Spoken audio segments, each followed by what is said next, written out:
নমস্কার, আমি তনুশ্রী। আমার চ্যানেলে সবাইকে স্বাগত। প্লিজ কেউ বলবেন না এই চ্যানেলটা আমি এই মাত্র খুলে আপনি আপনাদের সাথে কথা বলছি না। একবার অ্যাবাউট সেকশনে গিয়ে প্লিজ দেখে আসবেন আমি চ্যানেলটা কবে ওপেন করেছি। এখানে আজকে কয়েকটা কথা আমি একটা ভিউয়ার্স হয়ে বলতে এসেছি। প্লিজ কেউ ভাববেন না আমি পয়সা। যাই হোক, এখানে আমি কোনো একটি মেয়ের হয়ে ভিডিও দেখেছি, ভালো লেগেছে, তাকে অনেক বছর ধরে সাপোর্ট করেছি, এই ব্যাপারে আমি ঢুকেছি, দেখেছি, এতটুকুই। কেউ খারাপ বলে তাকে উত্তর দিয়েছি, কেউ ভালো বললে তাকে সাপোর্ট করেছি, এতটাই। আজকে কমিউনিটি পোস্টে দেখলাম যে কন্ট্রোভার্সি জোন নাকি বন্ধ হতে চলেছে। কেন বন্ধ হবে?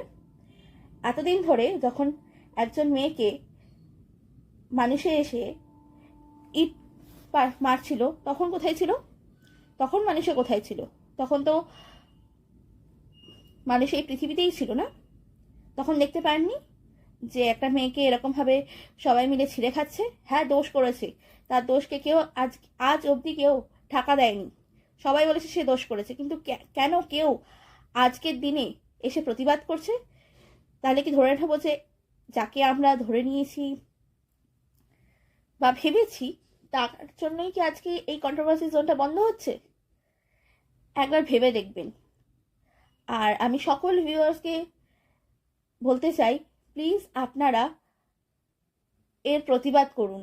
আপনারা চাইলে সব কিছু করতে পারেন, পজিটিভ নেগেটিভ সবাই।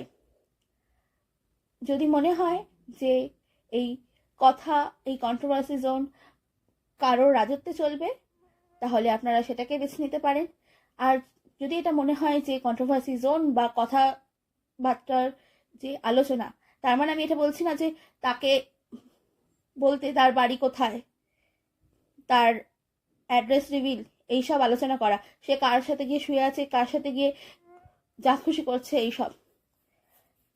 আচ্ছা, যার কমিউনিটি থেকে এত কিছু গল্প এসেছে তাকে একটা কথা বলতে চাই। আপনার হয়তো জানা নেই, এই